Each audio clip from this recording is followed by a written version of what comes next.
Turn around. I'm Kimberly, and I am Dustin's mom. And I'm Star, I'm Mitch's wife, and Homer, the first time I met him, pulled my hair. Every time, actually.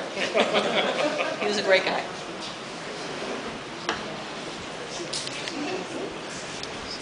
I'm Forrest Winslow, you guys know me. Well, nothing much you can really say about Homer except he's one strong big dude. And I'd give anything to go back and see him when he was a younger guy, run around with him, especially to see that bear that he used to have. I think that'd just be just one cool adventure with him. Anyway, he's not feeling no pain. He's in a better place. We'll all see him again someday, huh? Yep. That's all I got to say. And I'm Clayton Winslow, I'm Uncle Forrest's nephew, and I didn't really know them that long, but I'm glad I got the chance to meet both of them.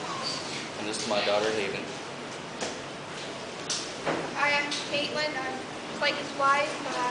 Just recently met Florence and Homer, and as far as I know, he seems like a great guy. I wish I would have been able to meet him soon.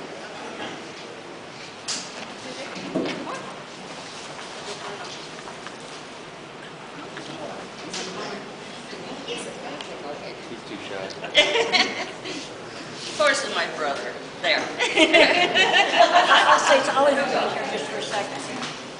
This shop would not be back up in the shape it's in if it hadn't been for Clayton, Forrest, another brother, another twin to this one, and me being out here at 7 in the morning till 3 in the afternoon, digging it out, cleaning it up, putting the shop back up.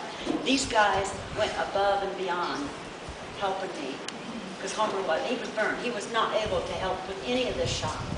But I wanted the shop to be back up like it was, so that when he was ready, it was here. These guys deserve a lot of credit. Rock and roll.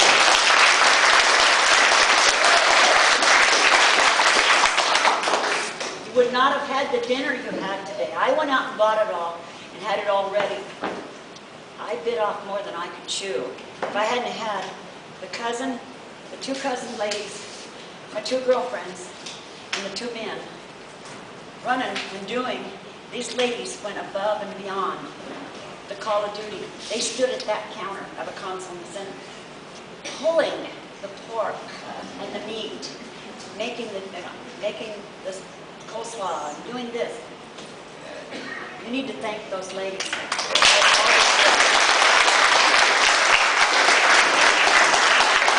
As you know, it was 102. Up here it was 104. Down there it was 108. If I went downtown for something. We worked their butts off. And I could not have carried that cake in if it hadn't been muscles. But Florence, I want to publicly thank you. Many of you already know Homer served as very honorably as a veteran of the United States Coast Guard in 1951-54, and he donated the truck that you see sitting out here to local veterans for the use in our community to serve veterans. Florence was very instrumental in following that project through with Rick Mall, so I wanted to thank you for making sure that got done.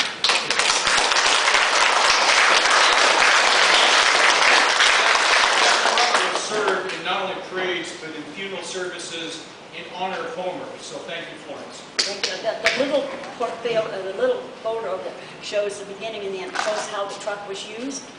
It shows the final pictures when it was here, and then it shows the finished product. The Band of Brothers Hospice have all been just super. I couldn't have made the last year with all their help because, as you all know, all of you guys live someplace else, or not the crowd, but the family. All the family lives some. It was me and him, period. And I had a lot of support, mentally, physically, as well as helping. And as you all know, Homer's a big man. But he argued with me, but I got him diapered. And anyhow, we got two more people that haven't got on the. We're doing. My husband's over there in the blue hat, Lana and John Elwood, and we met Florence and Homer through the car club of my daughters, probably, 2005, something like that. Something like that. We've been in since 2000. And we were fortunate to buy a 65 El Camino from them before their shop burnt down, or that El Camino would be gone and burnt. 3 or 4 months before. And so we got it all repainted and new motor and everything, and it's gorgeous. So thank you for the El Camino. And it was a wonderful, it was just wonderful knowing his handshake, though. You had to stay away from that. And his hair pulling. Marianne, I don't know how many times. Leave my hair alone. She's not going to get her hair. It's Homer, leave her alone. She means it. She's an ex-cop. You better leave her alone. Lawrence, can I make a correction to your statement? What's that? This shop doesn't look like this when Homer was here. The what? There'd been a cat sitting there, half torn apart, and a motorhome was out here, and hot rods in between. That's what it looked like in this shop. But I wanted him to be able to use it. Yeah. Actually, from the door on that side, all the way to the back, up about 7 feet. No, it wasn't junk. It looked like junk. Model A, Model T, Cadillac Park. Thousands of dollars. We got $2,500 for all those cars. That's what the insurance gave us. Yeah, I'm going to see that. Homer was a pal. But he always had a reason for everything he had.